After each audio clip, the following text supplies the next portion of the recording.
উত্তরাধিকার সমরেশ মজুমদার পর্ব 18।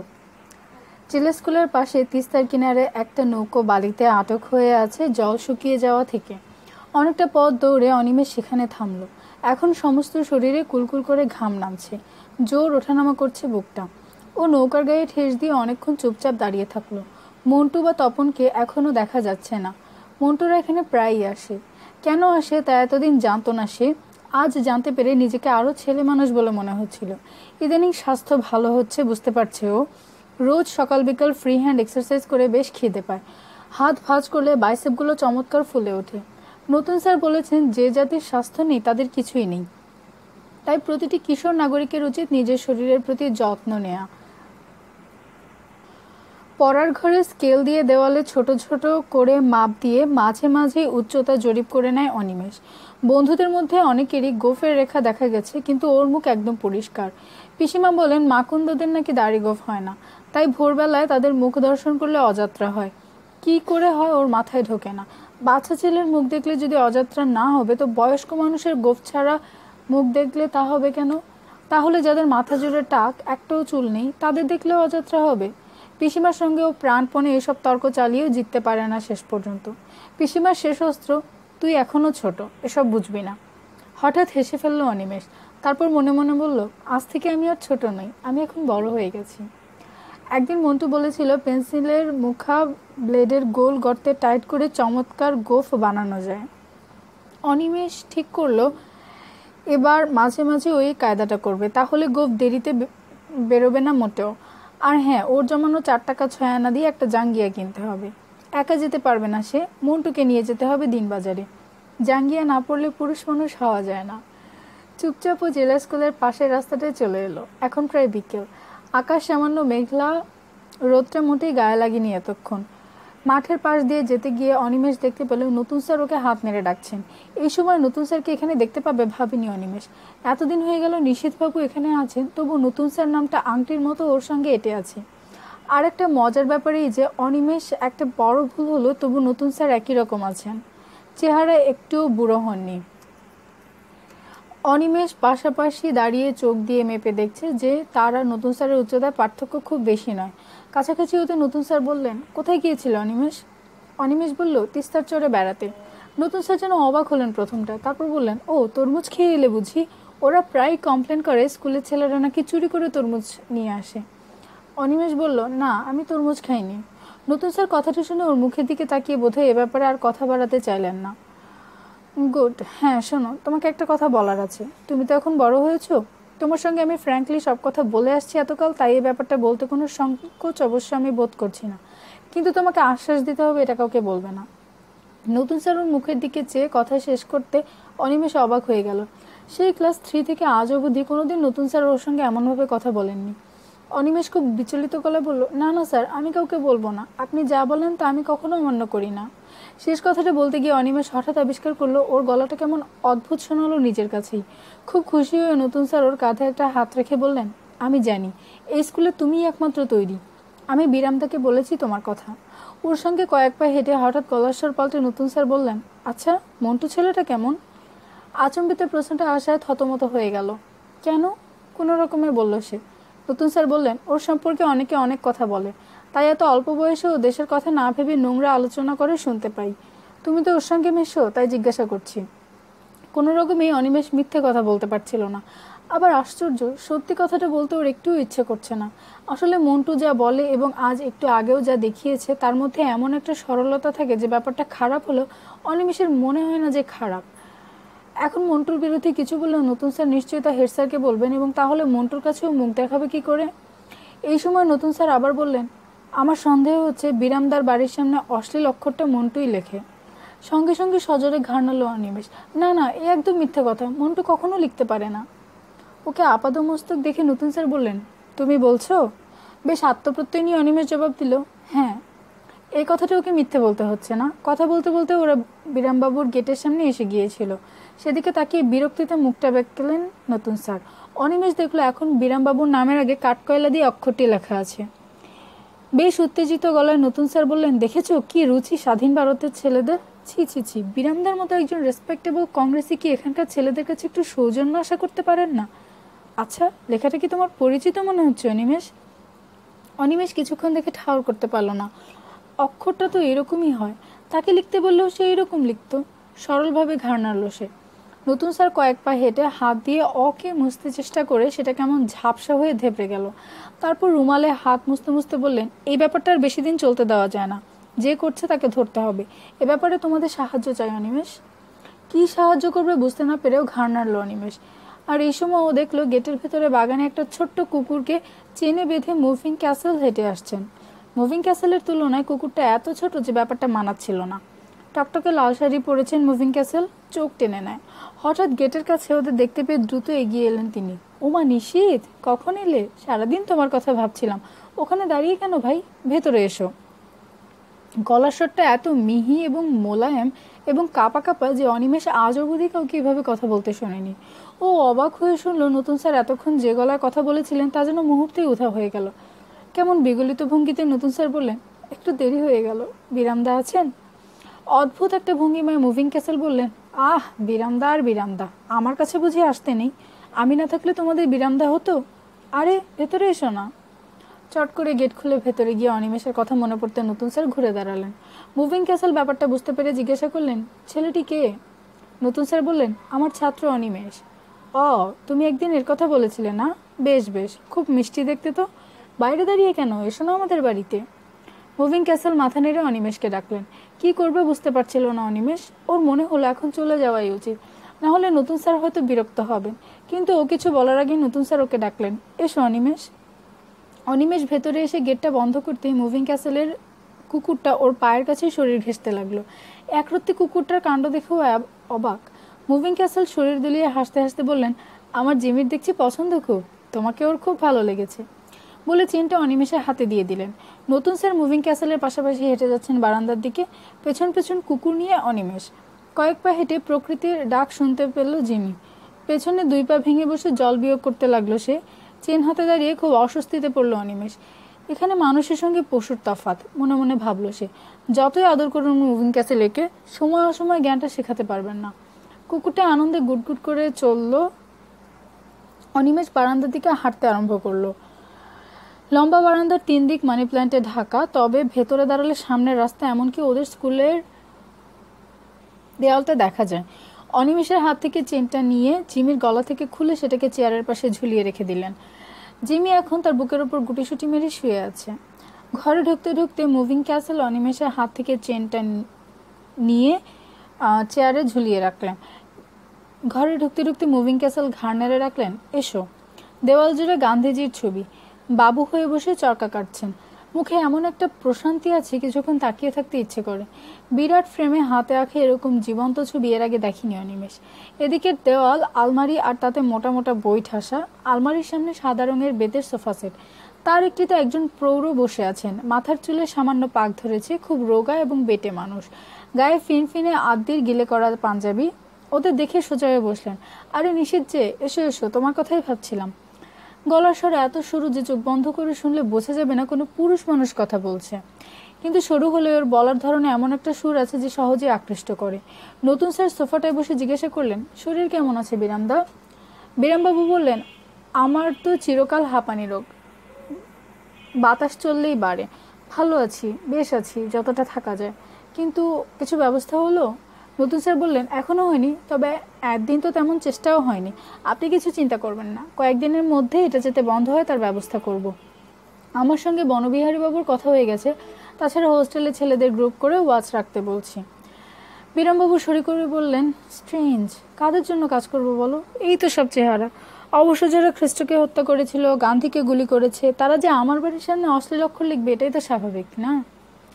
এই সময় মুভিং ক্যাসেল অনিমেষের পাশে দাঁড়িয়ে কেমন গলায় বলে উঠলেন, তোমার ঠাকুরদারার খেদে কাঁদছিল না যে এরকম হতচ্ছাড়া নাম রাখলো? বিরাম যে কারো নাম হয় জীবনে শুনিনি। বিরামবাবু হাসলেন। আসলে আমাদের সংসারে অনেক ছেলে মেয়ে আসছিল বলেই বোধহয় ঠাকুরদা আমার নামকরণের মাধ্যমে সবাইকে সতর্ক করে দিতে চেয়েছিলেন। তাই এই ছেলেটিকে? নতুন স্যার কিছু বলার আগে হঠাৎ মুভিং ক্যাসেল বলে উঠল, নিশীথের ছাত্র, ভারী সুন্দর দেখতে, চিবুকটা দেখেছো? কথাগুলো তার মুখের দিকে তাকিয়ে এমন ভঙ্গিমায় বললেন উনি যে মুহূর্তে লাল হয়ে গেল অনিমেষ। কিন্তু ততক্ষণে নতুন স্যার বলতে শুরু করেছেন, ভীষণ সিরিয়াস ছেলে, প্র্যাকটিক্যালি এই স্কুলে অনিমেষই আমার নিজের হাতে তৈরি। ও দেশের কথা ভাবে, কংগ্রেসকে ভালোবাসে। ওকে নিয়ে এলাম আপনার কাছে, কারণ এই ইলেকশনে আমি চাই ও কাজ করুক, একটু প্র্যাকটিক্যাল অভিজ্ঞতা হোক। মুভিং ক্যাসেল বলে উঠলেন, কিন্তু এই যে একদম বাচ্চা ছেলে। বেরামবাবু হাসলেন, তুমি অবশ্য রান্নাঘরে ঢোকো না, তাই বলে যে রাধে সে চুল বাঁধে না। আমরা কবে পলিটিক্স শুরু করি? আরে এসব কি তোমার এমএ পাস করে চাকরি নেবার মতো ব্যাপার? নতুন স্যার হাসলেন, তারপর অনিমেষের দিকে ফিরে বললেন, ব্যাস, তোমার সঙ্গে বিরামদার আলাপ হয়ে গেল। অনিমেষ বুঝতে পারছিল প্রণাম করলেই ভালো হয়, কিন্তু সেটা করতে ওর একদম ইচ্ছে করছিল না। হাত জোর করে নমস্কার করতেই বিরামবাবু মাথা দুলিয়ে বললেন, খুশি হলাম, বড় খুশি হলাম। আমাদের পার্টি অফিসে যাওয়া আসা আরম্ভ করো।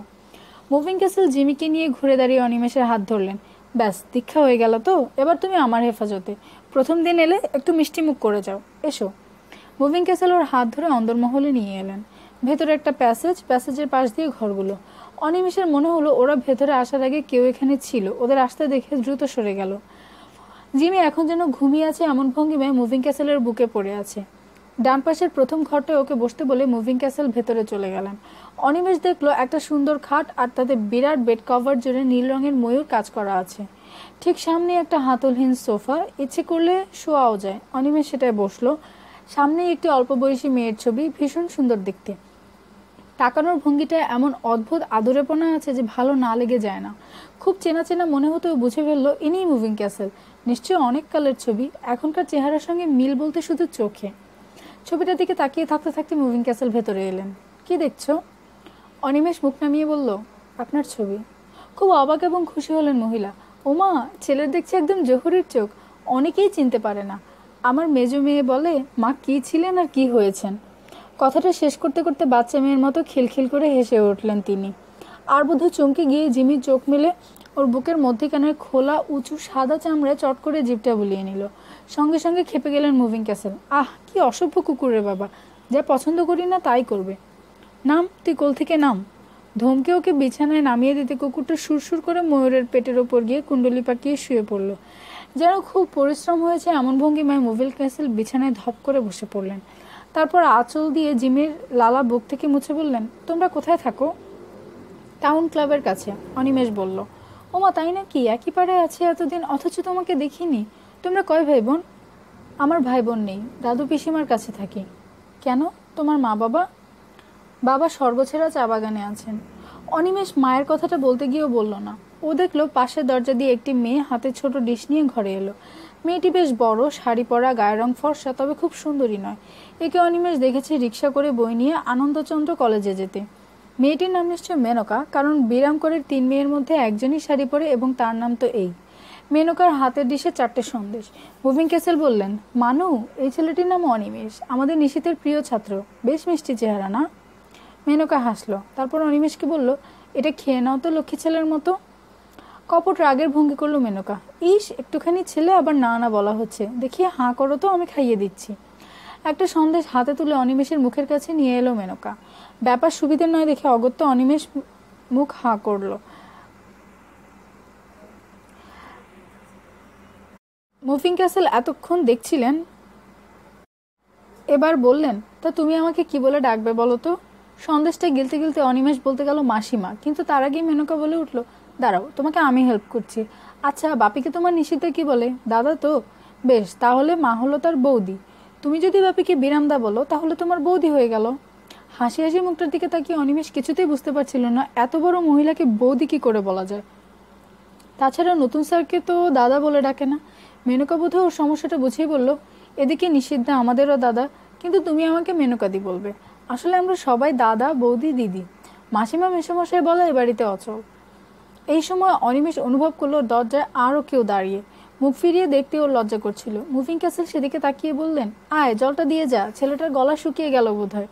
তারপর ওর দিকে তাকিয়ে বললেন, অনিমেষ, এই দেখো আমার আর 2 মেয়ে, উর্বশী আর রম্ভা।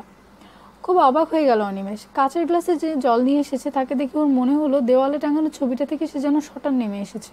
হুবহু একরকম দেখতে, ছিপছিপে পান পাতার মতো মুখ, গায়ের রং কচি কলা পাতার মতো, আর টানা টানা কি আদুরে চোখ দুটো, শুধু চুলগুলো ঘাড় অবধি ছাটা। চাহনিটা বড়দের মতো, আর তার মাথার চুল হাঁটু অবধি শটান নেমে এসেছে। বোঝাই যায় এটাই ওর গর্ব।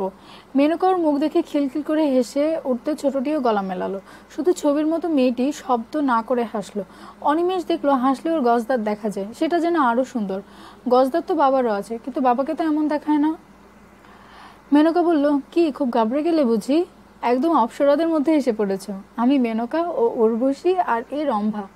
ওর চোখের দিকে তাকিয়ে মুভিং ক্যাসেল বলল, বুঝতে পেরেছি, আমার ছবির সঙ্গে খুব মিল না? উর্বশী আমার অতীত, কি বলো? লজ্জায় লাল হয়ে অনিমেষ ঘাড় নাড়ল।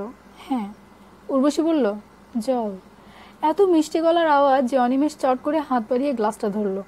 কাচের গায়ে উর্বশীর লাল আভা ছড়ানো আঙুলগুলো আস্তে আস্তে আলগা হতে অনিমেষ ঢকঢক করে জলটা খেয়ে নিল। ঠিক এমন সময় দরজায় কেউ এসে দাঁড়াতে মেনকাদি দ্রুত ঘর থেকে বেরিয়ে গেল। অনিমেষ দেখলো দরজায় এখন কেউ নেই এবং সেদিকে তাকিয়ে রম্ভার ঠোঁটের কোণটা কৌতুকে নেচে উঠল। মুভিং ক্যাসেল এবার বললেন, অনিমেষ, তুমি তো আমাদের ঘরের ছেলে হয়ে গেলে। তোমার উপর আমি দায়িত্ব দিলাম। স্কুলের কোন ছেলে গেটে লিখে যায় তা তোমাকে বের করতে হবে। কি লজ্জা বলো তো, আবার ইদানিং নিষেধের সঙ্গে মানুর নাম এক করে দেওয়ালে দেওয়ালে লেখা হচ্ছে। সত্যি এই শহরটার যা অবস্থা হচ্ছে ক্রমশ আর থাকা যাবে না। অনিমেষের মনে পড়ে গেল শহরের দেওয়ালে দেওয়ালে এখন নিষিদ্ধ প্লাস মেনকা লেখা আছে। মুভিং ক্যাসেল উঠলেন, তোমরা গল্প করো, আমি একটু কাজ সেরে নিই। যাবার সময় বিছানা থেকে জিমিকে কোলে তুলে নিয়ে অনিমেষের চিবুক ডান হাত দিয়ে নেড়ে গেলেন। হাতটা যখন নাকের কাছে এসেছিল অনিমেষ চাপা ফুলের গন্ধ পেল। উনি চলে গেলে রম্ভা বিছানায় ধপ করে বসে পড়ল। সেদিকে তাকিয়ে অনিমেষ চোখ সরিয়ে নিল। এই মেয়েটা ওর চেয়ে বয়সে ছোট, কিন্তু পা দুটো কি মোটা মোটা, তাকালে কেমন লাগে। ওর চট করে মনে পড়ে গেল একটু আগে রম্ভাকে নিয়ে মন্টু আর তপনের ঝগড়ার কথা। ইস, ওরা যদি জানতো এখন অনিমেষ কোথায় আছে। রম্ভার দিকে তাকালে শরীরটা কেমন করে ওঠে। উর্বশী ওর দিকে হাত বাড়িয়ে বলল, গ্লাসটা। এতক্ষণ যে এটা হাতেই ধরা ছিল খেয়াল করেনি অনিমেষ। উর্বশীর বাড়ানো হাতে সেটা দিয়ে বলল, আমি যাই। সঙ্গে সঙ্গে রম্ভা বলে উঠল, সে কি যাই মানে? নিশিতা তো এখন দিদির ঘরে গল্প করছে। একসঙ্গে এসেছো, একসঙ্গে যাবে? অনিমেষের ভালো লাগছিল, কিন্তু এই মেয়েটার বলার ধরনটা ওর পছন্দ হচ্ছিল না। ও দেখলো উর্বশী ওর দিকে একদৃষ্টে তাকিয়ে আছে। চোখাচোখি হতে বলল, কাজ আছে? মাথা নাড়ল অনিমেষ, না। রম্ভা বলল, তুমি কোন ক্লাসে পড়ো? অনিমেষ বলল, 9। রম্ভা ছড়া কাটল, 9, ফাইন। আমি হেভেন আরও টাইট। বলে ও পা দোলাতে লাগলো। উর্বশী বলে উঠল, এই পা দোলায় না, মা বারণ করেছে না। রম্ভা পা নাচানো বন্ধ করে বলল, দেখছো তো, তোমরা পা নাচালে দোষ নেই, যত দোষ মেয়েদের বেলায়। অনিমেষ বুঝলো ওরা 7 আর 8-এ পড়ে, কিন্তু ও যেন উঁচু ক্লাসে পড়েও ঠিক পাত্তা পাচ্ছে না। রম্ভা বলল, এই কথা বলছো না কেন? অনিমেষ বলল, তোমরা কোন স্কুলে পড়ো? তিস্তা গার্লস স্কুলে। ওখানে তপুদি পড়ায়? তপুদি? ওরে বাবা, খুব স্ট্রিক্ট, চেনো নাকি? ঘাড় নাড়ল অনিমেষ, চিনি।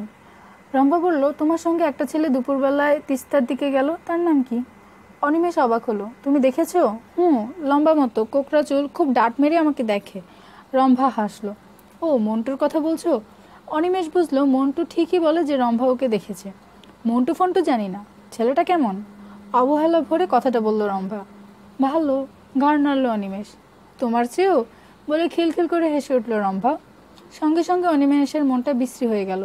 এই মেয়েটার কথাবার্তা খুব খারাপ, গায়ে কেমন জ্বালা ধরিয়ে দেয়। আমি ভালো না। বেশ রেগে গিয়ে অনিমেষ জবাব দিল, কে বলল? এবার প্রশ্নটা উর্বশীর। হাসিটা যেন থামছিল না রম্ভার। দিদির গায়ে ঠেলা দিয়ে বলল, বোঝো? আর ঠিক তখনই বাইরে সাইকেলের বেল খুব দ্রুত বাজতে বাজতে চলে গেল। অনিমেষ দেখলো রম্ভা খুব চঞ্চল হয়ে উঠেছে।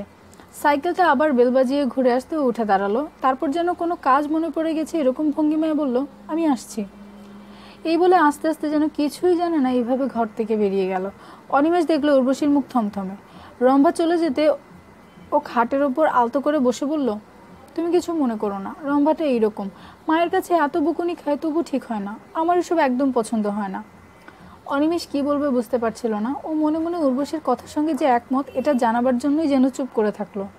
দুজনে ঘরে বসে আছে, অথচ কেউ কথা বলছে না এখন।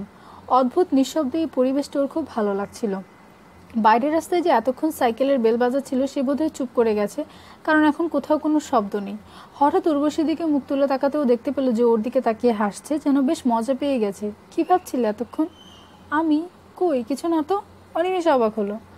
আমি দেখলাম তোমার মন অন্য কোথাও চলে গেছে। আচ্ছা, তুমি সবচেয়ে কাকে বেশি ভালোবাসো? দেখি আমার সঙ্গে মেলে কিনা। উর্বশী বলল। অনিমেষ এখন এই উত্তরটা দেবার জন্য আর ভাবে না, কিন্তু কয়েক বছর আগেও বুঝিও চেঁচিয়ে বলতে পারতো, দেশকে ভালোবাসি। কিন্তু এখন বুঝে নিয়েছে সত্যি সত্যি যে দেশকে ভালোবাসে সে চেঁচিয়ে কথাটা সবাইকে জানায় না, এগুলো নিজের কাছে রেখে দিলে সুখ হয়, বিলিয়ে দিলে বলো খেলো হয়ে যায়। অনিমেষ চুপ করে আছে দেখে উর্বশী বলল, বলতে লজ্জা করছে বুঝি? সব ছেলে মেয়েরই মাকে ভালোবাসে, তাই মাকে বাদ দিয়ে। ওকে কথাই শেষ করতে না দিয়ে অনিমেষ বলল, না আমার তো মা নেই, আমাকে খুব ছোট রেখে মা চলে গিয়েছেন। অনিমেষ বলল, মা নেই? খুব অবাক হলো উর্বশী, ওর গলাটা যেন কেমন হয়ে গেল। তোমার খুব কষ্ট না? উর্বশীর মুখের দিকে তাকিয়ে অনিমেষের মনে হলো সত্যি সত্যি বেচারার মন খারাপ হয়ে গিয়েছে। ব্যাপারটা সহজ করতেও বলল, প্রথম প্রথম খুব কষ্ট হতো, এখন ঠিক হয়ে গেছে। তাছাড়া নতুন স্যার বলেছেন গর্ভধারিণী মা না থাকলে কি হয়, জন্মভূমি মা আছেন, তাকে ভালোবাসলেই সব পাওয়া হয়ে যাবে। ভ্রুকুচকে উর্বশী বলল, কে বলেছেন এ কথা? অনিমেষ বলল, নতুন স্যার, মানে নিষিদ্ধা। সঙ্গে সঙ্গে খিলখিল করে হেসে উঠল উর্বশী, তুমি এসব বিশ্বাস করো? নিষিদ্ধা এসব বলে বাবার মন ভেজায়, নইলে দিদির সঙ্গে লাভ করতে পারবে না। এখন আমাদের পাশের ঘরে যাওয়া বারণ, জানো? ভীষণ অস্বস্তিতে পড়ল অনিমেষ। উর্বশী খারাপ শব্দ কিছু বলেনি, কিন্তু নতুন স্যার সম্বন্ধে শোনা কথাটা এমনভাবে সত্যি করে বলল। তবু অনিমেষ বলল, কেন? আহা, বোঝো না যেন কিছু, ক্লাস 9-এ পড়ো না তুমি? তারপর গম্ভীর গলায় বলল, নিষিদ্ধা এখন দিদিকে বাংলা পড়াচ্ছে। ও, খুব ঘাবড়ে গেল সে। ওসব চিন্তা ছাড়ো বুঝলে, দেশ ফেশ কিছু নয়, নিজের মায়ের চেয়ে বড় কেউ নেই। সেসব ইংরেজ আমলে ছিল, তখন সবাই দেশকে স্বাধীন করতে চেষ্টা করত, এখন এসব চলে না। উর্বশী বলল, যা, হাসলো অনিমেষ, স্বাধীন হয়েছে বলে দেশ আর মা থাকবে না? উর্বশী মাথা নাড়ল, তুমি যদি একথা 5 জনকে বলো তারা তোমাকে বোকা ভাববে। এই দেখো, আমার বাবা নাকি 42-এর আন্দোলন নাকি করেছিল, এখন এই শহরের নেতা, গান্ধীজির শিষ্য সবাই সম্মান করে অনেস্ট লোক বলে। তারপর হঠাৎ গলা পাল্টে বলল, অথচ আমার মায়ের গায়ে দেখেছো কি বিলেতি সেন্টের গন্ধ? আমার জামা কাপড় কি দেখছো? দিদির যা আছে না, তোমার চোখ খারাপ হয়ে যাবে। বাবার অমত থাকলে এসব হতো? হা করে কথাগুলো গিলছিল অনিমেষ। উর্বশী ওর মুখের দিকে তাকিয়ে বলল, আজ থেকে 100 বছর আগে আমার মতো মেয়ের বিয়ে কত কি হয়ে যেত, এখন কেউ সেটা ভাবতে পারে? তেমনি দেশকে মা বলে পুজো করাটা তখনকার আমলে ছিল, বুঝলে? এত তাড়াতাড়ি অনিমেষ কথাটা হজম করতে পারছিল না। কিন্তু নতুন স্যার, ঠোঁট বেঁকালো উর্বশী, তোমার নতুন স্যারের কথা বলো না, যাই আর কি করে না, কান লাল হয়ে যায়, তুমি খুব বোকা ছেলে। এবার অনিমেষ উঠে দাঁড়ালো। এতদিন ধরে মন্টুরা যেসব কথা ওকে বলে বোঝাতে পারেনি, আজ এই মেয়েটা সে কথাই বলে তাকে কেমন করে দিচ্ছে। ওকে দাঁড়াতে দেখে খাট থেকে নেমে এলো উর্বশী। কি হলো, যাচ্ছ? হ্যাঁ যাই, সন্ধ্যা হয়ে আসছে। অনিমেষ বলল, কিন্তু তোমার নতুন স্যার। থাক, আমি একাই যাই। হঠাৎ চট করে উর্বশী ওর হাত ধরল। এই, আমাকে ছুঁয়ে বলো, আজ আমি যেসব কথা বললাম তা তুমি কাউকে বলবে না। তুলোর মতো নরম হাতের স্পর্শ পেয়ে অনিমেষ চমকে ওর দিকে তাকালো। উর্বশীর চোখ দুটো কি আদুরে ভঙ্গিতে ওর দিকে চেয়ে আছে। অনিমেষ হাসতে হাসতে বলল, কেন? এসব কথা কাউকে বলতে নেই, বাবা শুনলে আমাকে মেরে ফেলবে। খুব চাপা গলায় উর্বশী বলল। তাহলে তুমি বললে কেন? অনিমেষের চোখ থেকে চোখ সরাচ্ছিল না। জানি না। তারপর হেসে বলল, তুমি খুব বোকা ছেলে, তোমাকে বন্ধু বলে ভাবতে ইচ্ছে করছে, কথা দাও। অনিমেষের বুকের ভেতরটা কেমন করতে লাগলো। কিন্তু আমি যে। ওকে থামিয়ে দেয় উর্বশী। তুমি কি খুব দুঃখ পেয়েছো? নিজের মনের কথাটা উর্বশীর মুখে শুনে ও মুখ তুলে তাকাতে দেখলো পাশের দরজায় রম্ভা দাঁড়িয়ে ওদের দেখছে। চোখাচোখি হতে নিজের ঠোঁট কামড়ে দ্রুত সরে গেল।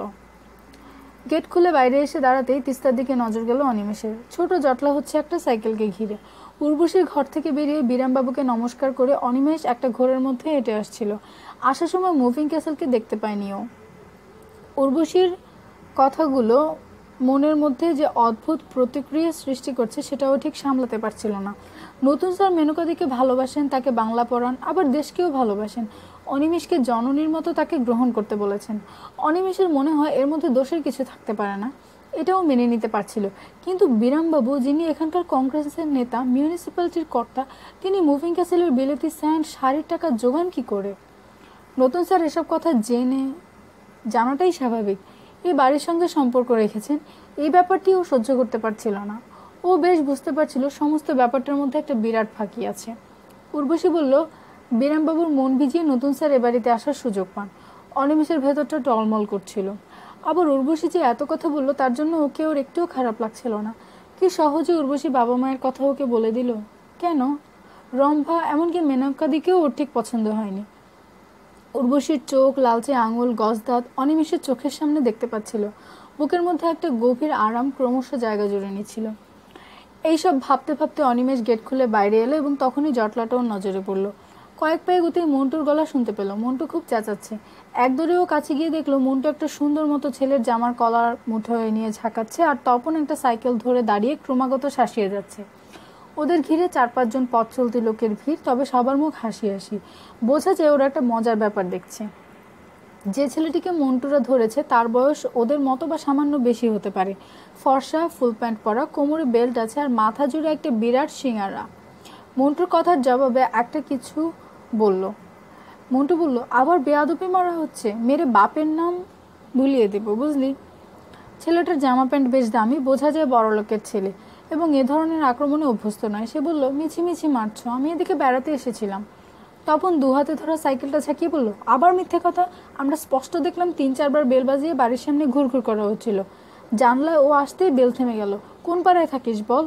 কোনো রকমই ছেলেটা বলল, বাবু পাড়ায়। মন্টু বলল, কেন এসেছিলি এখানে? অনিমেষ একটা ব্যাপারে অবাক হচ্ছিল। এই ছেলেটির শরীর দেখে বোঝা যায় যে গায়ের জোর কম নয় মন্টুর থেকে, অথচ ও কেমন অসহায় হয়ে মন্টুর হাতের মুঠোয় নিজের জামার কলার ছেড়ে দিয়ে দাঁড়িয়ে আছে। এর আগেও বোধহয় চড়ঘুষি পড়েছে, কারণ ওর গালে লাল দাগ ফুটে উঠেছে। ইচ্ছে করলে ও লড়ে পালিয়ে যেতে পারে, কিন্তু যাচ্ছে না কেন? ছেলেটাকে চুপ করে থাকতে দেখে মন্টু বাঁ হাত দিয়ে ওর চুলের শিংড়া খপ করে ধরে হ্যাঁচকা টান দিল। যন্ত্রণায় মাথা নোয়াতে নোয়াতে ছেলেটা বলে উঠল, আমাকে আসতে বলেছিল। মন্টু চট করে বা হাতটা ছেড়ে দিয়ে বোকার মতো উচ্চারণ করলো, আসতে বলেছিল? হ্যাঁ, আমার বোন ওর সঙ্গে পড়ে, বোনকে দিয়ে বলে পাঠিয়েছিল। ছেলেটি সোজা হয়ে দাঁড়াতে দাঁড়াতে কথাগুলো বলল। ফ্যাঁসফ্যাঁসে গলায় মন্টু বলল, মিথ্যে কথা, একদম বিশ্বাস করি না। কোনো প্রমাণ আছে? এতক্ষণে যেন একটু জোর পেয়েছি ছেলেটি পায়ের তলায়। দুহাত দিয়ে মন্টুর মুঠো থেকে নিজের জামাটা ছাড়িয়ে বলল, এসব ব্যাপারে কি কোনো প্রমাণ থাকে? তবে যদি বিশ্বাস না করো ওকে ডেকে আনো, আমি তোমাদের সামনে জিজ্ঞাসা করব। সঙ্গে সঙ্গে মন্টু একটা ঘুষি মারলো ছেলেটার মুখে, কিন্তু দ্রুত মুখটা সরিয়ে নেওয়ায় ঘুষিটা কাঁধে গিয়ে লাগলো। যন্ত্রণায় ছেলেটার দুহাত কাঁধে চেপে ধরলো। মন্টু বলছিল, শালা ভদ্রলোকের মেয়েকে নিয়ে রাস্তায় দাঁড়িয়ে ভজাতে চাও? কোনো প্রমাণ নেই, আমি একদম বিশ্বাস করি না। হঠাৎ ছেলেটা রুখে দাঁড়ালো। আমি এখানে আসি না আসি তাতে তোমাদের কি? তোমরা কি ওর কেউ? মন্টু বলল, আবার কথা হচ্ছে। আমি কেউ হই না হই সে জবাব তোকে দেব? আজ প্রথম দিন বলে ছেড়ে দিলাম, আবার যদি কোনোদিন দেখি এখানে টাঙ্কি মারতে তাহলে ছাল ছাড়িয়ে নেব, যা। ছেলেটা ঘুরে সাইকেলটা ধরতে যেতে তপন বলল, লেগেছে তোর? একটু অবাক হয়ে কি বলবে বুঝতে না পেরে ছেলেটা বলল, না। বোধহয় নিজের কষ্টের কথা স্বীকার করতে চাইছিল না। তপন হাসলো, গুড, তাহলে ক্ষমা চা, বল আর কোনোদিন এসব করবো না। ছেলেরা বলল, তোমরা আজ সুযোগ পেয়ে যা ইচ্ছে করে নিচ্ছ। বেশ, আমি ক্ষমা চাইছি। তপন ওকে সাইকেলটা দিয়ে দিতে সে দৌড়ে লাফিয়ে তাতে উঠে পড়ে নাগালের বাইরে গিয়ে দাঁড়িয়ে বলল, এই শালারা শোন, এর বদলা আমি নেব। পাণ্ডাপাড়ার সাধন মৃদার পার্টিকে আজই বলছি। কথা শেষ করে জোরে প্যাডেল চালিয়ে বেরিয়ে গেল। কয়েক পা ছুটে থমকে দাঁড়ালো মন্টু। যা যা বল শালা সাধনকে, আমি যদি রায়কত পাড়ার অশোকটাকে বলি তো সাধন লেজ গুটিয়ে পালাবে। কিন্তু কথাগুলো ছেলেটার কান অবধি পৌঁছালো না। আর কোনো মজার দৃশ্য দেখা যাবে না বুঝে ভিড়টা পলকে হালকা হয়ে গেল। অনিমেষ ওদের কাছে এগিয়ে গেল। তপন প্রথমে দেখতে পেয়ে চেঁচিয়ে উঠল, এতক্ষণ কোথায় ছিলি? অনিমেষ বলল, এখানে কি হয়েছে রে? মন্টু বলল, আরে তোকে খুঁজতে খুঁজতে এখানে এসে দেখি এই মায়ালটা সাইকেলে পাক খাচ্ছে আর বেল বাজাচ্ছে। টাঙ্কি মারার জায়গা পায়নি, আবার সাধন মৃদার ভয় দেখাচ্ছে। মন্টু যেন তখনও ফুঁসছিল। অনিমেষ বলল, মারতে গেলি কেন মিছিমিছি? মন্টু বলল, বেশ করেছি, মেরেছি। প্রেমের জন্য জীবন দেয় সবাই, তা জানিস। তারপর টেনে টেনে বলল, আই লাভ রম্ভা। হঠাৎ মুখ ফসকে অনিমেষ বলে উঠল, রম্ভা তোর কথা জিজ্ঞাসা করছিল। সঙ্গে সঙ্গে হা হয়ে গেল মন্টু। ও যেন বিশ্বাস করতেই পারছে না কথাটা। তারপর কোনো রকমে বলল, তোকে জিজ্ঞাসা করেছে? অনিমেষ ঘাড় নাড়ল। তোর সঙ্গে আলাপ আছে বলিসনি তো, গুল মারবি না একদম। মন্টুর সামনে এসে দাঁড়ালো। অনিমেষ বলল, আগে আলাপ ছিল না, একটু আগে হলো। এখানে আসতে নতুন স্যার আমাকে ওদের বাড়িতে নিয়ে গেলেন। কথাটা শেষ করতে তপন দৌড়ে এসে ওকে জড়িয়ে ধরল। তোর কি লাক মাইরি, একই দিনে বেদিং বিউটি থেকে লাভিং বিউটি সব দেখলি? তোকে একটু ছুঁয়ে দে। তিস্তার পাড়ে হাঁটতে হাঁটতে ওদের সব ব্যাপারটা বলতে হলো। শুধু উর্বশী যে কথাটা ওকে সবশেষে বলেছে সেটা বন্ধুদের ভাঙল না। শোনা হয়ে গেলে মন্টু বলল, না রে অনি, অক্ষরটা যেই লিখুক এবার আমি ধরবই। রম্ভা যখন আমাকে লাইক করে তখন এটা আমার প্রেস্টিজ ইস্যু, তাই মুভিং ক্যাসেলকে নিশ্চিন্ত থাকতে বলিস। আসামি ধরা পড়লে আমার ভাই ও বাড়িতে নিয়ে যাস। তপন বলল, আমার কথা কিছু জিজ্ঞাসা করেনি? অনিমেষ ঘাড় নেড়ে না বলল। হতাশ গলায় তপন নিজের মনে মনে বলল, আমাকে শালা মেয়েরা পছন্দ করে না। এই ব্রণগুলো যতদিন না যাবে। নিজের গাল থেকে হাত সরিয়েও মন্টুর দিকে তাকিয়ে বলল, মায়েরি, নিশীথবাবুটা হেভি হারামি, গাছেরও খাচ্ছে তলারও কুড়োচ্ছে। গালাগালি শুনে প্রচন্ড রাগ হয়ে গেল অনিমেষের। ও চিৎকার করে উঠলো, খুব খারাপ হচ্ছে তপন, না জানি শুনে একটা অনেস্ট লোককে গালাগালি দিবি না। কিন্তু অনেস্ট শব্দটা বলার সময় ওর কেন জানি না বিরামবাবুর মুখটা মনে পড়ে গেল। মন্টু হাসলো, তুই কিছুই জানিস না অনি, আগে মুভিং ক্যাসেলের সঙ্গে নিশীথবাবুকে সব জায়গায় দেখা যেত। কলতলায় কতবার নাকি ওরা দুজনে গিয়েছে। তখন মেয়েরা ছোট ছিল, মেনকার সঙ্গে লাইন হয়েছে তা সবাই অনুমান করতাম, কিন্তু শিওর ছিলাম না। তুই আজ ঠিক খবরটা দিলি। একই দিনে একটা মানুষের এত রকম ছবি দেখতে পেয়ে দিশেহারা হয়ে পড়লো অনিমেষ। নতুন স্যার দেশকে ভালোবাসেন, মেনকাদিকেও ভালোবাসতে পারেন। মেনকাদির বাবা অসৎ হলেও মেনকাদি তো সৎ হতে পারে, কিন্তু মেনকাদির মাকে এই ব্যাপারটা সব গোলমাল করে দিচ্ছিল। হঠাৎ তপন মন্টুকে বলল, তুই শালা এবার থেকে বাংলা হেভি নম্বর পাবি। মন্টু অবাক হয়ে বলল, কেন কেন আবার ভাইরা ভাইকে কেউ কম নম্বর দেয়? কথাটা বলেও চো চো করে দৌড় মারল। মানে বুঝতে পেরে মন্টু ওকে দৌড়ে ধরতে যেতে যখন বুঝতে পারলো ও নাগালের বাইরে চলে গেছে, তখন দাঁড়িয়ে পড়ে অনিমেষকে বলল, বন্ধু হোক আর যাই হোক, মেয়েদের ব্যাপারে সবাই খুব জেলাস না রে? অনিমেষের কোনো কথা বলতে ইচ্ছে করছিল না। ও চুপচাপ মাঠের দিকে তাকিয়ে হেঁটে যাচ্ছিল। যত বড় হচ্ছে তত যেন সবকিছু অন্যরকম হয়ে যাচ্ছে। একটা মানুষের কত রকম চেহারা থাকে। ইদানিং শরীরশেখর কোড়া ধুতি পরেন। একজোড়া মিলের কাপড় সস্তায় কিনে দুটো টুকরো করে নেওয়া যায়। সব দিক থেকে খরচ কমিয়েও যেন আর তাল ঠিক রাখতে পারছেন না। হেমলতার সঙ্গে এখন প্রায় তার ঝগড়া হয় জিরে মরিচ কয়লা নিয়ে। বিশ্বের কয়লায় 1 সপ্তাহ যাওয়ার কথা, সেখানে একদিন আগে হেমলতা কোন আকলে ফুরিয়ে ফেলেন। এসব কথাবার্তা চলার সময় যদি অনি এসে পড়তো তাহলে আগে ওরা চুপ করে যেতেন, কিন্তু ইদানিং যেন আর তার প্রয়োজন হয় না। খালি বাড়িতে দুজন চিৎকার করলে বাইরের লোকের কানে যাবে না, পরম সুখে ওদের ঝগড়া করতে দেখে অনিমেষ। পিসিমার মেজাজ আরও খারাপ, কারণ কদিন আগে ব্যাংক থেকে পিসিমার টাকা তুলে দাদু বাড়ির কাজে লাগিয়েছেন। বাড়িতে এখন মাছ আসে না। হেমলতা যত বয়স হচ্ছে তত মাছের গন্ধ সহ্য করতে পারছেন না। স্পষ্ট বলে দিয়েছেন, মাছ খাবার ইচ্ছে হলে লোক রাখুন বা হোটেলে গিয়ে খেয়ে আসুন। শরীরশেখরের মাছ খাওয়া বন্ধ হয়েছিল আগেই, শুধু অনিমেষের জন্য মাছ আসতো বাড়িতে। হেমলতার চেঁচামেচিতে সেটা বন্ধ করে দিলেন এবং হাফ ছেড়ে বাঁচলেন। জলপাইগুড়িতে মাছের দাম এখন আকাশ ছোঁয়া। কই মাগুর 40 টাকা সেরের বিক্রি হচ্ছে। পোনা মাছ চালান আসে বাইরে থেকে, সেখানে ঢোকে কার সাধ্য। বাজারের বরাদ্দ টাকার প্রায় 2.5 ভাগ অনির মাছের পেছনে চলে যেত। সেটা বেঁচে যেতে মনটা একটু খারাপ হলেও স্বস্তি পেলেন। সম্প্রতি ইংরেজি কাগজে একটা প্রবন্ধ বেরিয়েছে আমিষ নিরামিষ নিয়ে। ভেজিটেবল প্রোটিন অ্যানিমেল প্রোটিনের চেয়ে অনেক বেশি কার্যকর। ভারতবর্ষে প্রচুর মানুষ যে নিরামিষ আহার করে তাতে তাদের কার্যদক্ষতা বিন্দুমাত্র কমে না, বরং অনুসন্ধানে জানা গেছে যে নিরামিষহারী মানুষ দীর্ঘজীবী হয়। কাগজটা তিনি অনেকে পড়তে দিয়েছিলেন। যদিও মাঝে মাঝে তারই নাতির মুখে 1 টুকরো মাছ দিতে পারছেন না বলে মনে মনে আক্ষেপ হয়, কাউকে বলেন না। বাজার দর হু হু করে বেড়ে যাচ্ছে। গ্রাম অঞ্চল থেকে মানুষের মিছিল কাজের আশায় শহরে ভিড় করছে। এমনিতেই তাদের শহর পশ্চিমবঙ্গের সবচেয়ে বেশি খরচের জায়গা, কারণ এখানে ধনীদের প্রাধান্য বেশি। শরীরশেখরের মাথা ঠিক থাকছে না। হেমলতার সঙ্গে ঝগড়া বেড়ে যাচ্ছে। তার মনে হচ্ছে সবাই তাকে ঠকাচ্ছে। যে গোয়ালাটা দুধ দিয়ে যায় তার সঙ্গে ঝগড়া হয়ে গেল অতিরিক্ত জল মেশাচ্ছে বলে। কয়লাওয়ালা কাঁচা কয়লা দিয়ে টাকা লুটছে। পরপর কয়েক বছর বন্যা এসে পলিমাটি ফেলে বাগানটার যে চেহারা হয়েছে তাতে লোক দিয়ে শাকসবজি লাগালে কোনো কাজ হবে না। মহিতোষ যে টাকা পাঠায় তা বাড়ছে না। এদিকে বাজার দর যে থেমে থাকছে না। ছেলের কাছে টাকা চাইতে এখন আর কোনটা নেই, কিন্তু মহিতোষের সাধ্যের সীমাটা তিনি জানেন। যে টাকাটা সে পাঠাচ্ছে তাতে অনিমেষ হোস্টেলে আরামে থাকতে পারত। মাস শেষ হতে আর 2 দিন আছে। শরীরশেখর কিং সাহেবের ঘাট থেকে বেরিয়ে ফিরছিলেন। আজ ছুটির দিন, কোর্ট কাচারি বন্ধ। স্বর্গছেড়া থেকে কোনো লোক তাই শহরে আসেনি। অন্যমনস্ক হয়ে হাঁটছিলেন তিনি। আজ সকালে বাজার করার পর ওর কাছে 3টি আদুলি পড়ে আছে। সামনে আর 2 দিন, তারপর স্বর্গছেড়া থেকে টাকা আসবে। কি করে এই 2 দিন চলবে? চাকরি করার সময় স্বপ্নেও ভাবতে পারেননি তাকে কোনোদিন এই অবস্থায় পড়তে হবে। হঠাৎ ওর মনে হলো রিটায়ার করার পর বেশি দিন বেঁচে থাকার কোনো অর্থ হয় না। দীর্ঘজীবী অকর্মণ্য হয়ে থাকলে এইসব সমস্যার সামনে দাঁড়াতেই হবে। আজকাল জোরে হাঁটলে ভাঙা পা টনটন করে। খুব আস্তে আস্তে তিনি পিডব্লিউডির অফিসের সামনে দিয়ে হেঁটে আসছিলেন। ওদিকে তিস্তার পাশের রাস্তা দিয়ে হাঁটা যায় না। এতদিন পর তিস্তা বাঁধ প্রকল্প হয়েছে। প্রতি বছরের বন্যা থেকে বাঁচবার জন্য জলপাইগুড়ি শহরের গা ঘেঁষে বাঁধ দেওয়া হচ্ছে। জোর তোড়জোড় চলছে ওখানে। পিডব্লিউডির অফিসটা পেরোতে একটা জিপ গাড়ির সজোরে ওর পাশে ব্রেক কষে দাঁড়ালো। এখন খুব সতর্ক হয়ে রাস্তার বাঁ পাশ ঘেঁষে হাঁটেন শরীরশেখর। চোখ তুলে দেখলেন 2-3 জন লোক জিপ থেকে নেমে তার দিকে আসছেন। ধুতি পরা এক ভদ্রলোক বললেন, হ্যাঁ স্যার, আমার ভুল হয়নি, ইনিই শরীরশেখর বাবু। মাথা নেড়ে একজন লম্বা চওড়া টাই পরা ভদ্রলোক শরীরশেখরের সামনে এসে হাত জোর করে নমস্কার করলেন। আপনি শরীরশেখর? একটু অবাক হয়ে ঘাড় নাড়লেন শরীরশেখর। ভালোই হলো পথে আপনার সাথে দেখা হয়ে। আমরা আপনার বাড়িতে যাচ্ছিলাম। আমি তিস্তা বাঁধ প্রকল্পের অ্যাসিস্ট্যান্ট এক্সিকিউটিভ ইঞ্জিনিয়ার। শরীরশেখর নমস্কার করে উদ্দেশ্যটা শুনবার জন্য অপেক্ষা করছিলেন। সঙ্গের ভদ্রলোক বললেন, স্যার বাড়িতে গিয়ে কথা বললে ভালো হয় না? ইঞ্জিনিয়ার বললেন, হ্যাঁ হ্যাঁ, সেই ভালো। আপনি বোধহয় বাড়িতেই যাচ্ছিলেন, তা আসুন আমার গাড়িতেই যাওয়া যাক।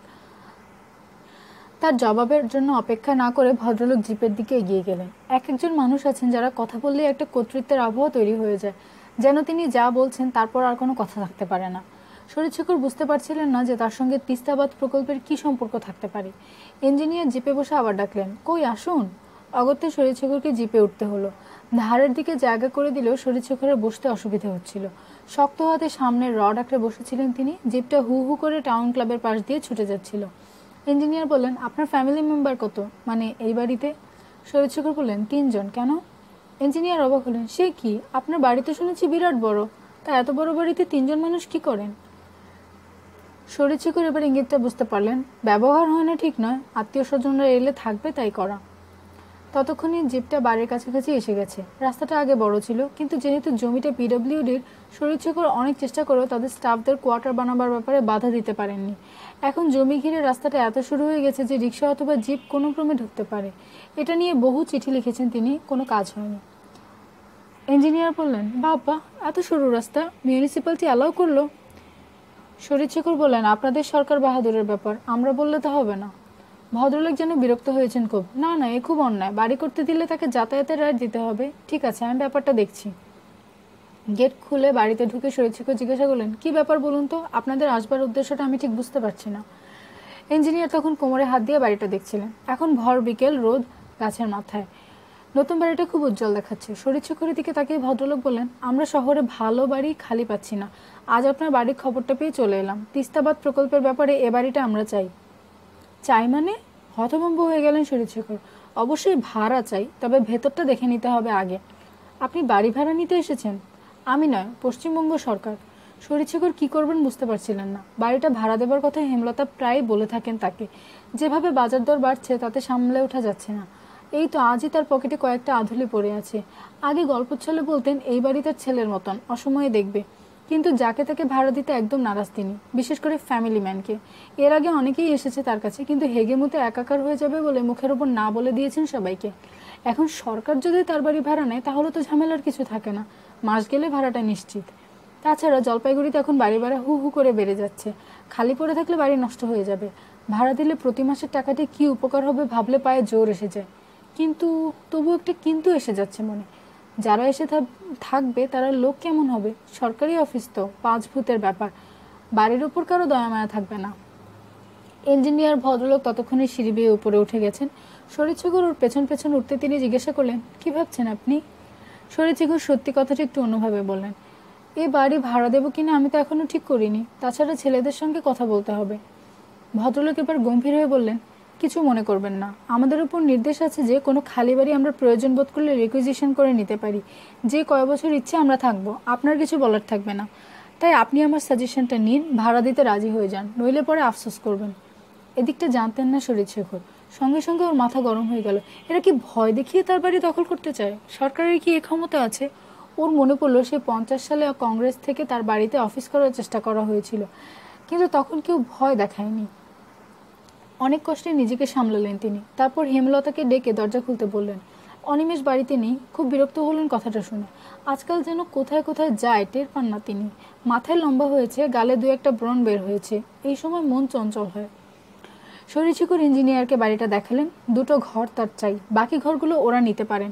বাড়ি দেখে খুব খুশি ইঞ্জিনিয়ার। শরীরশেখরের থাকার ঘর 2টো আলাদা করে দিলে সামনের দিকে সমস্ত বাড়িটাই ওদের হাতে আসবে। একদম সাহেবি বন্দোবস্ত। অফিস কাম রেসিডেন্স করতে কোনো অসুবিধা নেই। ঘুরে ঘুরে খুব প্রশংসা করলেন শরীরশেখরের বাণী বানাবার দক্ষতার। দেখলেই বোঝা যায় নিজে দাঁড়িয়ে থেকে করানো, কোনো কন্ট্রাক্টরের উপর ছেড়ে দেওয়া নয়। শেষ পর্যন্ত ইঞ্জিনিয়ার বললেন, কাল আমার অফিসে আসুন, ভাড়াটা ঠিক করে নেওয়া যাবে। শরীরশেখর এতক্ষণ মনে মনে আঁচ করছিলেন কিরকম ভাড়া পাওয়া যেতে পারে। এখন বললেন, সরকার কত ভাড়া দেবেন মনে হয়?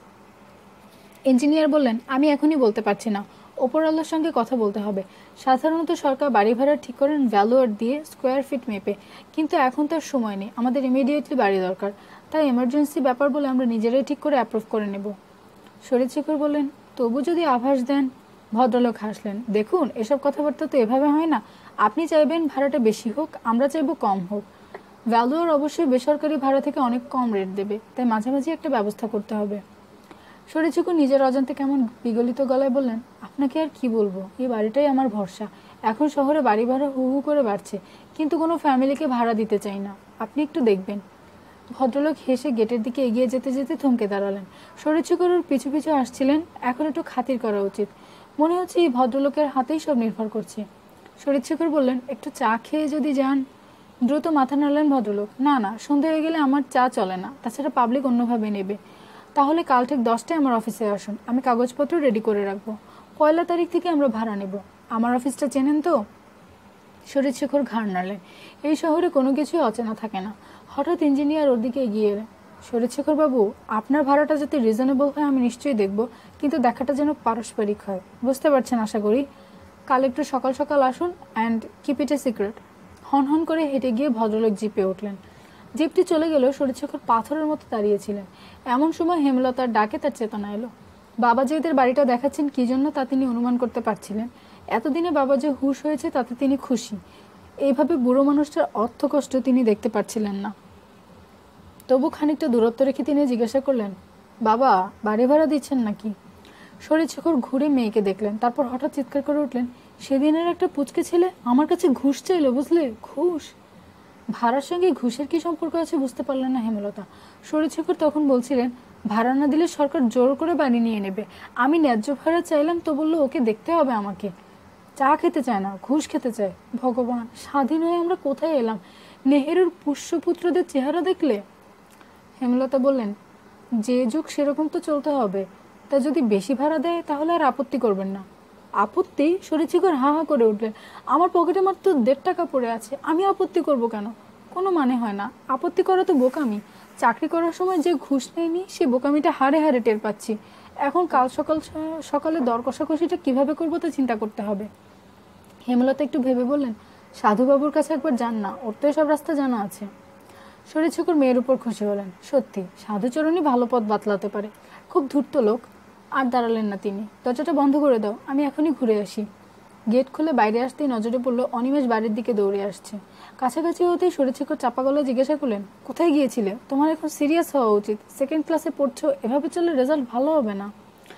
দাদুর মুখে হঠাৎ এই ধরনের কথা শুনে একটু ঘাবড়ে গেল অনিমেষ। ইদানিং ওর ব্যাপারটাকে চাপা দেবার জন্য তাড়াতাড়ি বাড়ি ফিরছে। সে ডান হাতে ধরা খামটাকে এগিয়ে দিল। কি ওটা? শরীরশেখর খামটার দিকে সন্দিগ্ধ চোখে তাকালেন। টেলিগ্রাম। টাউন স্কুলের সামনে পোস্ট অফিসের লোকটার সঙ্গে দেখা হয়ে যেতে ও দিয়ে দিলে। আজ অবধি অনিমেষ কখনো এ বাড়িতে টেলিগ্রাম আসতে দেখেনি। পিয়নের কাছ থেকে প্রায় আবদার করেই ও খামটা এনেছে। হঠাৎ কেমন নার্ভাস হয়ে গেলেন শরীরশেখর। খামটা হাতে নিয়ে ছিটতে ছিটতে বললেন, আবার কার কি হলো? তারপর টেলিগ্রামটা এক নিঃশ্বাসে পড়ে ফেলে চিৎকার করে হেমলতাকে ডাকলেন, হেম, প্রিয় টেলিগ্রাম করেছে, আগামীকাল প্লেনে করে আসছে। হেমলতা হকচকিয়ে বললেন, কি আসছে বললেন? প্রিয় মানে আমাদের প্রিয়তোষ? জলপাইগুড়ি শহরের কাছাকাছি বড় এয়ারপোর্ট বাগডোগরা শিলিগুড়ি ছাড়িয়ে যেতে হয়, কিন্তু চা বাগান এবং ব্যবসায়ীদের সুবিধার জন্য কলকাতা থেকে বেসরকারি কোম্পানি জলপাইগুড়ি শহরের কাছাকাছি একটা প্লেন নামার জায়গা করে নিয়েছিল। জায়গাটাকে কখনো এয়ারপোর্ট বলা যায় না, তবু যেহেতু অন্য নাম চট করে মাথায় আসে না, তাই প্লেনে করে কলকাতায় যেতে হলে লোকে বলে এয়ারপোর্ট যাচ্ছি। ঠিক এ ধরনের বেসরকারি প্লেন নামার জায়গা ছিল স্বর্গছাড়ার কাছাকাছি তেলিপাড়া এবং কুচবিহারে। মালবাহী প্লেনগুলো যাত্রী নিত খুব কম ভাড়ায়, তবু সাধারণ মানুষ কেউ প্লেনে আসছে শুনলে লোকে বুঝতে পারত তার বেশ পয়সা আছে। প্রিয়তোষের প্লেনে করে জলপাইগুড়ি আসার টেলিগ্রাম পেয়ে খুব নার্ভাস হয়ে গেলেন শরীরশেখর। যে ছেলেটা কমিউনিস্ট হওয়ায় পুলিশের ভয়ে এক রাতের অন্ধকারে পালিয়ে গেল আচমকা, এবং এতগুলো বছরে যার কোনো খোঁজখবর পাওয়া গেল না, সে হঠাৎ প্লেনে করে ফিরে আসছে কিভাবে? প্রিয়তোষ যদি হঠাৎ বড়লোক হয়ে গিয়ে থাকে আলাদা কথা, কমিউনিস্টদের সঙ্গে বড়লোক কথাটা কিছুতেই জুড়তে পারেন না শরীরশেখর। তাহলে এর মধ্যে তো সে তাকে চিঠি দিতে পারত। এতদিন ডুব দিয়ে হঠাৎ জানান দিয়ে আসছে সে। শরীরশেখর খুব অস্বস্তিতে পড়লেন। ওকে আনতে যাওয়ার কথা লেখেনি প্রিয়তোষ, কিন্তু শরীরশেখরের অভিজ্ঞতায় প্লেনে করে কেউ আসছে জানলেই রিসিভ করতে যেতে হয়। বাড়ি ভাড়া এবং প্রিয়তোষ এই দুটো চিন্তা কাল রাত্রে তাকে ঘুমোতে দেয়নি। আজ ভোরে উঠেই মনে পড়ল সকাল সকাল বাঁধ প্রকল্প অফিসে যেতে হবে। শেষ পর্যন্ত তিনি ঠিক করলেন প্রিয়তোষকে আনতে অনিমেষকে পাঠাবেন। একবার ভেবেছিলেন যে ছেলে রাতের অন্ধকারে পালিয়ে গেছে তাকে বরণ করে আনার দরকার নেই, কিন্তু হেমলতা তাকে মনে করিয়ে দিলেন এই বংশে কেউ কখনো প্লেনে চাপেনি। প্রিয়তোষ যখন সেই দুর্লভ সম্মান অর্জন করেছে, তখন সেই পালিয়ে যাওয়া প্রিয়তোষের সঙ্গে এই প্রিয়তোষের নিশ্চয়ই অনেক পার্থক্য। কথাটা চট করে মনে ধরেছিল শরীরশেখরের। এই বংশে কেউ যদি সম্মানজনক বিরল দৃষ্টান্ত দেখায় তাকে তিনি ক্ষমা করে দিতে পারেন, তার জন্য গর্ব হয় তার। এইরকম একটা গর্ব নিয়ে তিনি সযত্নে লালন করছেন যে অনিমেষ একদিন এমএ পাশ করবে, এই বংশে যা কোনোদিন হয়নি। অতএব স্থির হলো অনিমেষ তার ছোট কাকাকে আনতে এয়ারপোর্টে যাবে। আজ অবধি শিলিগুড়িতে কখনো যায়নি অনিমেষ। শিলিগুড়ির বাসে চেপে ওর খুব রোমাঞ্চ হচ্ছিল। তাছাড়া এয়ারপোর্টে প্লেন ওঠানামা দেখার কৌতূহলটা ক্রমশ ওকে অস্থির করছিল। আজ স্কুল খোলা অথচ ও যাচ্ছে না, এরকম ঘটনা কখনো ঘটেনি। আসবার সময় দাদু ওকে একটা টাকা দিয়েছেন, 2 আধুলি। বাস বদল করে যেতে 8 আনা লাগে। ও যখন এয়ারপোর্টে পৌঁছলো তখন বেলা 10টা। শুনলো কলকাতার প্লেন আসতে দেরি আছে। জায়গাটা দেখে খুব হতাশ হলো অনিমেষ। মাঠের একপাশে কিছু ঘরবাড়ি, মাঝে মাঝে বিভিন্ন রঙের কাপড় উঠছে মাঠের এখানে সেখানে। একটাও প্লেন নেই ধারে কাছে। যে জায়গাটায় প্লেন নামে সেটাও খোলামেলা। একটা টি স্টল দেখতে পেল সে, বয়ামে কেক রাখা আছে। ওর খুব লোভ হচ্ছিল কেক খেতে, কিন্তু সাহস পাচ্ছিল না। যদি ছোট কাকা না আসে তাহলে ফেরার বাস ভাড়া থাকবে না। দাদু এত টায় টায় পয়সা দেয়। অনির মনে পড়লো আজ সকালে পিসিমা বাজারে যাওয়ার কথা বলতে দাদু রেগে গিয়েছিলেন।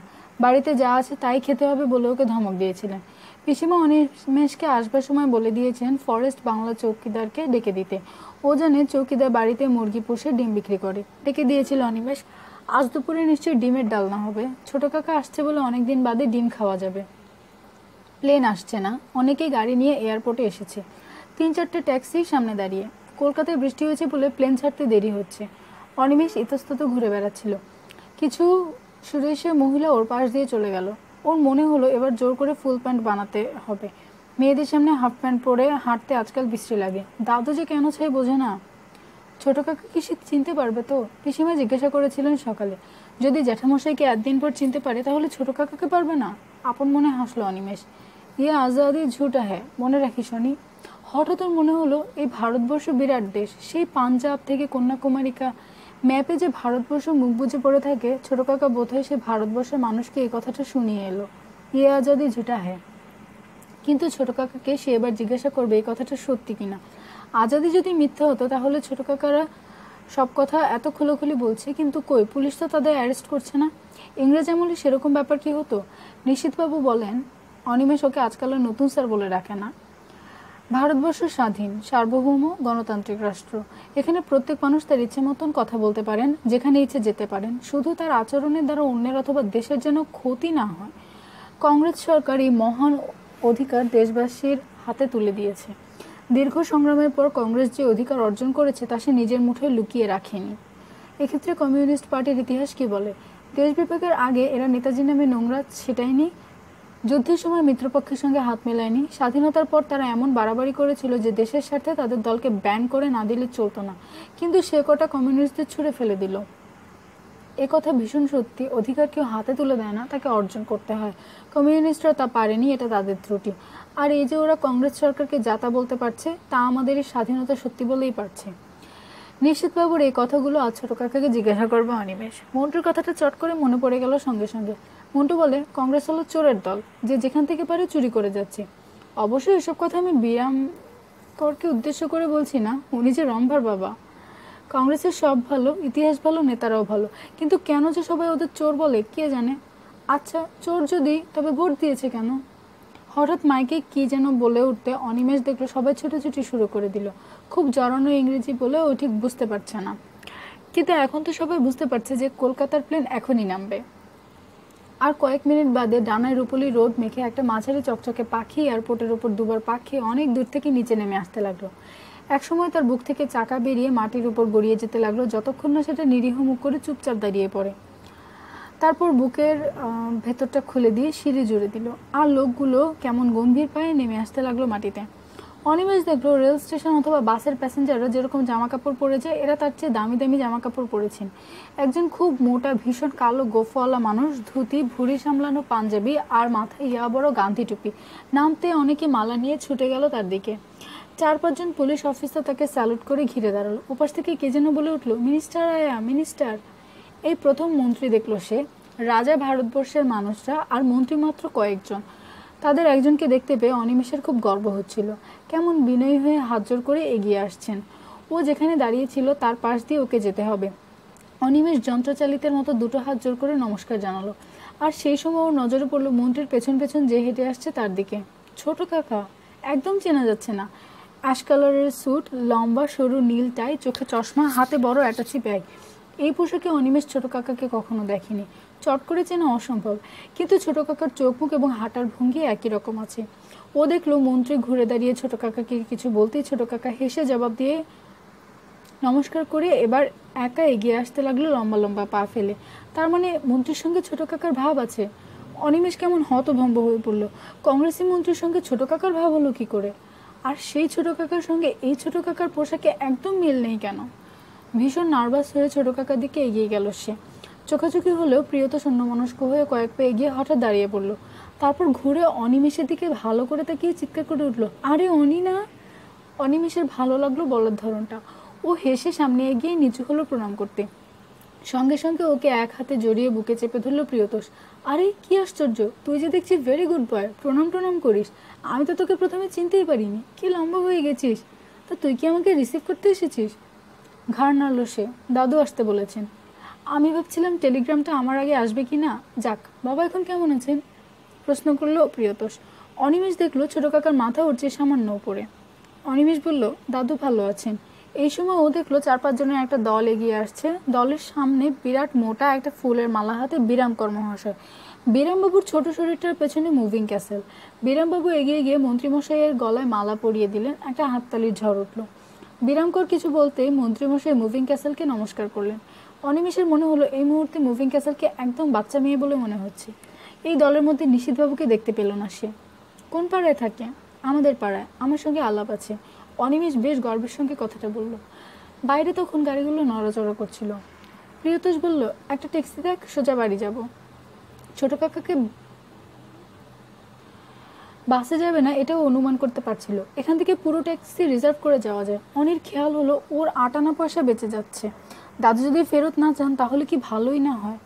মন্ত্রীর জন্য সরকারি গাড়ি এসেছিল, তিনি তাতে চলে গেলেন। অনিমেষ ট্যাক্সিওয়ালাদের সঙ্গে কথা বলে হতাশ হচ্ছিল। সবাই আজ রিজার্ভ হয়ে আছে। দূর থেকে দাঁড়িয়ে প্রিয়তোষ ব্যাপারটা দেখছিল। শেষ পর্যন্ত এগিয়ে এসে অনিমেষকে বলল, তুই এখনো নাবালিক আছিস, দাঁড়া আমি দেখছি। প্রিয়তোষ গিয়ে ট্যাক্সি ড্রাইভারদের সঙ্গে যখন কথা বলছিল তখন অনিমেষ দেখলো বিরামবাবুরা সদল বলে ফিরে যাচ্ছেন। মুভিং ক্যাসেল ওকে দেখতে পেয়ে অদ্ভুত ভঙ্গিতে শরীরে ঝাঁকুনি দিয়ে দ্রুত এগিয়ে এলেন। মা, তুমি একদম দেখতে পাইনি গো, কখন এলে? অনিমেষ বলল, অনেকক্ষণ।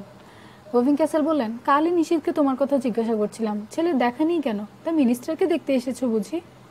ঘাড় নাড়ল অনিমেষ। না, আমার ছোট কাকা এসেছেন ওই প্ল্যানে। ও ইশারা করেই প্রিয়তোষকে দেখালো। ট্যাক্সিওয়ালার সঙ্গে কথা শেষ করে প্রিয়তোষ তখন এদিকে আসছিল। তাকে এক পলক দেখে নিয়ে একটু উত্তেজিত গলায় মুভিং ক্যাসেল বললেন, মা, ইনি বুঝি তোমার কাকা? মিনিস্টারের সঙ্গে কথা বলছিলেন না প্লেন থেকে নেমে? অনিমেষ ঘাড় নাড়তেই ফিসফিস করে বললেন, খুব ইনফ্লুয়েন্সিয়াল লোক মনে হচ্ছে। কলকাতায় থাকেন? প্রিয়তোষ কোথায় থাকে জানে না অনিমেষ, কিন্তু জলপাইগুড়ির বাইরে সভ্য জায়গা বলতে চট করে কলকাতার নামে মনে আসে। ও দ্বিধা না করে হ্যাঁ বলল। প্রিয়তোষ তখন প্রায় কাছে এসে পড়েছে। মুভিং ক্যাসেল ফিসফিসিয়ে বললেন, আমার সঙ্গে আলাপ করিয়ে দাও। প্রিয়তোষ বলল, চল, ট্যাক্সিটা পাওয়া গেছে। এই কয় বছরে জলপাইগুড়ির কি হাল হয়েছে রে, ট্যাক্সি রেট দিল্লির থেকেও বেশি। মুভিং ক্যাসেলকে প্রিয়তোষ যেন দেখেও দেখলো না। অনিমেষের হাতে ধরনের অ্যাটাচিটা নিয়ে ট্যাক্সির দিকে ফিরল। মহা ফাপড়ে পড়ে গেল অনিমেষ। মুভিং ক্যাসেলের ভালো নাম তার জানা নেই, কি করে পরিচয় করিয়ে দেবে ও? প্রিয়তোষকে ফিরতে দেখে মুভিং ক্যাসেল ভ্রুকুটি করে আলতো চিমটি কাটলেন অনিমেষের হাতে। তৎক্ষণাৎ অনিমেষ বলল, ছোট কাকা, ইনি না আমাদের মাস্টার মশাই, মানে এখানকার কংগ্রেসের। কিভাবে কথাটা শেষ করবে বুঝে উঠতে না পেরে চট করে শেষ করে দিল, শ্রী বিরামকরের স্ত্রী। খুব অবাক হয়ে প্রিয়তোষ ভাইপোকে একবার দেখলো, তারপর হাত জোর করে মুভিং ক্যাসেলকে নমস্কার করলো। অনিমেষ শুরু করা থেকে মুভিং ক্যাসেল যুক্ত হস্তে দাঁড়িয়েছিলেন। এখন হাত নামিয়ে সলজ্জ মিষ্টি হাসলেন। আমি সামান্য কংগ্রেস করি, কোনো ইতিহাস নেই, আর ভূগোল তো দেখছেন। এইভাবে নিজের পরিচয় দিতে বোধ করি প্রিয়তোষ কাউকে শোনেনি। খুব অবাক হয়েও সেটাকে দ্রুত কাটিয়ে নিয়ে বলল, আমি তো অনেকদিন জলপাইগুড়ি ছাড়া, তাই আপনার সঙ্গে আলাপ হয়নি। আমি প্রিয়তোষ। মুভিং ক্যাসেল বললেন, আপনারা তো বাড়ি ফিরবেন, তা আমাদের গাড়িতে আসতে পারেন, কোনো অসুবিধা হবে না। প্রিয়তোষ বলল, না না, অনেক ধন্যবাদ, ট্যাক্সিওয়ালাকে আমি কথা দিয়ে ফেলেছি। মুভিং ক্যাসেল খুব ছোট একটা ভাঁজ 2 ভুরুর মাঝখানে এনে বললেন, আপনি যে বুঝি কথা দিয়ে কখনো খেলাপ করেন না? প্রিয়তোষ বলল, ঠিক উল্টো, এত বেশি খেলাপ করি যে মাঝে মাঝে রাখবার জন্য বদখেয়াল হয়। শহরে আশা করি আপনার দেখা পাবো। মুভিং ক্যাসেল হঠাৎ কেমন নিস্তেজ গলায় বললেন, বাহ, নিশ্চয়ই। তারপর এক হাতে অনিমেষের চিবুক নেড়ে দিয়ে বললেন, এই ছেলে কাকাকে নিয়ে আমার বাড়ি আসবে। প্রিয়তোষের সঙ্গে ট্যাক্সির দিকে হাঁটতে হাঁটতে অনিমেষের খেয়াল হলো এতক্ষণ শিয়ানে শিয়ানে ঠোকাঠুকি হচ্ছে। কার্তিকটা যখন অন্য কারোর সঙ্গে ব্যাডমিন্টন খেলেন তখন ককটা বেশিক্ষণ শূন্যে থাকে না, কিন্তু প্রতুলদের সঙ্গে ম্যাচ হলে শুধু ছটফটিয়ে এপার ওপার করতে থাকে, মাটিতে পড়তে চায় না। নিশীথবাবু বা তার কাছে মুভিং ক্যাসেল যত সহজভাবে বলতে পেরেছেন, আর ছোট কাকার সঙ্গে তা যেন একদমই পারেননি। খুব মজা লাগছিল ওর। ট্যাক্সির পেছন সিটে ওরা দুজন। ছোট কাকা পকেট থেকে একটা চকচকে সিগারেটের টিন বের করে সিগারেট ধরলো। তারপর খবরাখবর বল। অনেকক্ষণ থেকে যে প্রশ্নটা অনিমেষের মুখে আসছিল সেটা ফস করে বলে ফেললো এবার। ছোট কাকা, তুমি একদম বদলে গিয়েছ। হ্যাঁ বলে চমকে ওর দিকে তাকিয়ে হো হো করে হেসে উঠলেন প্রিয়তোষ। তারপর বলল, আমার কথা পরে হচ্ছে, আমি চলে যাবার পর কি হয়েছিল বল। চট করে অনিমেষ সেসব দিনের কথা মনে করতে পারল না। একটু ভেবে নিয়ে বলল, পুলিশ এসে খোঁজ করেছিল, দাদু রেগে গিয়েছিলেন তোমার উপর। সিগারেট খেতে খেতে প্রিয়তোষ বলল, তারপর? অনিমেষ বলল, দাদু অনেক জায়গায় খোঁজ নিয়েছিলেন কিন্তু কোনো খবর পাননি। তারপর এতদিন আর কোনো কথা হতো না তোমাকে নিয়ে। দিদি কেমন আছেন? পিসিমার শরীর খারাপ। অনিমেষ একটু ভেবে নিয়ে বলল, আজ দাদু বাড়ি ভাড়া দেবার জন্য সরকারের সঙ্গে কথা বলতে গেছেন। বাড়ি ভাড়া? কেন? অনিমেষ ছোট কাকার দিকে তাকিয়ে বলল, তুমি কাউকে বলো না, দাদুর হাতে একদম পয়সা নেই, আমরা অনেকদিন মাছ খাই না। সে কি? চমকে সোজা হয়ে বসলেন প্রিয়তোষ। তোর বাবা টাকা পাঠায় না? আমি জানি তোর বাবা আবার বিয়ে করেছে, আমি এখানকার সব খবর রাখি, কিন্তু বাবা যা অর্থ কষ্টে আছে তা তো কেউ বলেনি। অবাক হয়ে ছোট কাকাকে দেখলো অনিমেষ। এখানকার সব খবর রাখে ছোট কাকা? কি আশ্চর্য। ও বলল, বাবা টাকা পাঠান কিন্তু তাতে চলে না, জলপাইগুড়িতে জিনিসপত্রের দাম নাকি খুব বেশি। ছোট কাকা অনেকক্ষণ কথা বলল না। জানালা দিয়ে বাইরে তাকিয়ে অনিমেষ দেখলো জলপাইগুড়ি এসে যাচ্ছে। ও হঠাৎ সোজা হয়ে বসে জিজ্ঞাসা করলো, ছোট কাকা একটা কথা জিজ্ঞাসা করব? কার কাছে শুনলি? দ্রুত ঘাড় নাড়ল অনিমেষ। কারো কাছে না। খুব ঠান্ডা গলায় প্রিয়তোষ জিজ্ঞাসা করলো, হঠাৎ তোর একথা মনে হলো কেন? প্রিয়তোষের বলার ধরনে এমন একটা অস্বাভাবিক সুর ছিল যে অনিমেষ বুঝতে পারছিল প্রশ্নটা করা ভীষণ ভুল হয়ে গেছে। ও তাকিয়ে দেখলো ছোট কাকা ওর দিক থেকে দৃষ্টি সরায়নি। খুব অস্বস্তি নিয়ে অনিমেষ বলল, এখানে যারা কমিউনিস্ট তাদের চেহারা দেখলেই বোঝা যায়। প্রিয়তোষ যেন এই উত্তরটা আশা করেনি। মানে? এখানকার কমিউনিস্টদের চুল টুল উস্কো খুস্কো হয়, বেশিরভাগ গেরুয়া পাঞ্জাবি পায়জামি পরে আর কাঁধে একটা কাপড়ের ছোলা থাকে, দেখলেই বোঝা যায় খুব গরিব গরিব। তারপর যেন মনে করতে পেরে বলল, আগে তুমি যেরকম পোশাক পরতে। হো হো করে হেসে উঠলেন প্রিয়তোষ। হাসি যেন আর থামতেই চায় না। তা দেখে অনিমেষ হাত ছেড়ে বাঁচল। শেষ পর্যন্ত প্রিয়তোষ জিজ্ঞাসা করলো, আর কংগ্রেসিরা, তাদের কি দেখে বোঝা যায়? ফিনফিনে ধুতি, খদ্দেরের ধোপদুরস্ত পাঞ্জাবি আর মাথায় সাদা ধপধপে গান্ধী টুপি, তাই তো? এটা অবশ্যই কংগ্রেসীদের পোশাক। এই তো মন্ত্রীকে সেই রকমই দেখলো। তবু সবাই তো এরকম নয়। নিশীথবাবু, নবীনবাবু, শশধরবাবু তো অন্যরকম। আবার মুভিং ক্যাসেল, তিনিও তো কংগ্রেস করেন। ওর দিকে তাকিয়ে প্রিয়তোষ বলল, তা আমার পোশাক দেখে নিশ্চয়ই কমিউনিস্ট বলে মনে হচ্ছে না, কিন্তু কংগ্রেসীও তো মনে হচ্ছে না। তাহলে আমি কি?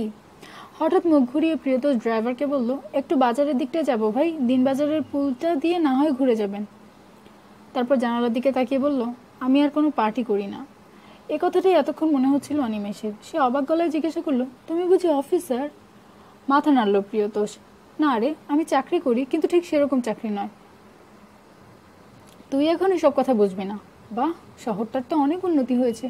ওটা কি সিনেমা হল? আলো ছায়া? দীপ্তি টকিজ আছে না? প্রসঙ্গটা এমন সহজে ঘুরে গেল যে অনিমেষ ধরতে পারল না। হ্যাঁ, আর একটা সিনেমা হল হয়েছে। ও মুখ বের করে দেখলো আলো ছায়াতে দস্যুমোহন হচ্ছে। এই সিনেমাটার কথা মন্টু খুব বলছিল। ও চট করে পকেটে পড়ে থাকা আধুলিকে স্পর্শ করে নিল। তুই সিগারেট খাস? প্রশ্নটা শুনে চমকে ছোট কাকার দিকে তাকিয়ে দ্রুত মাথা নাড়ল অনিমেষ। এরকম প্রশ্ন বড়রা কেউ করবেও ভাবেনি। ছোট কাকা নির্বিকার। ওদের ক্লাসের অনেকেই এখন সিগারেট খায়। মন্টু ওকে একবার জোর করে সিগারেট টানিয়েছিল। কি বিচ্ছিরি তেতো তেতো, লোকে যে কি আরাম পায়। তুই পার্টি করিস? এর প্রশ্নটার অর্থ এখন অনিমেষের জানা হয়ে গেছে। পার্টি করা বলতে এখন সবাই কমিউনিস্ট পার্টি করার কথাই বোঝায়, যেন কংগ্রেসিরা পার্টি করে না। নিশীথবাবু ওকে নিয়ে কংগ্রেস অফিসে কয়েকবার গিয়েছিলেন। সামনে নির্বাচনে ওকে কংগ্রেসের হয়ে যে কাজ করতে হবে সেটা নিশ্চিত। সেদিন একটা মজার বক্তব্য শুনেছিল ও। জেলা থেকে নির্বাচিত একজন কংগ্রেসি বলেছিলেন, ওরা বলে আমরা চোর, ভালো কথা, কিন্তু গদিতে যেই যাবে সে সাধু থাকতে পারে না। এখন কথা হলো, আমরা খেয়ে খেয়ে এমন অবস্থায় এসেছি যে আর খাওয়ার ক্ষমতা নেই। এখন ইচ্ছে না থাকলেও আমরা সাধারণ মানুষদের জন্য দু একটা কাজ করব। কিন্তু ওরা তো উপসী ছাড়পোকা হয়ে আছে। গতি দিয়ে গেলে তো 10 বছর লুটোপুটে খাবে। তার বেলা? কথাটা অনিমেষের ঠিক মনোপুত না হলেও বিকল্প কোনো চিন্তা মাথায় আসেনি। তাই ঘাড় নেড়ে এখন সে বলল, আমি কংগ্রেসকে সাপোর্ট করি। একটু অবাক হয়ে ওর দিকে তাকিয়ে প্রিয়তোষ মনে করতে পারলো, ও তুই সেই বন্দে মাতরম বলতিস না, স্বাধীনতা দিবসে ফ্ল্যাগ তুলেছিলি না। ঘাড় নাড়ল অনিমেষ। এটা ওর গর্ব।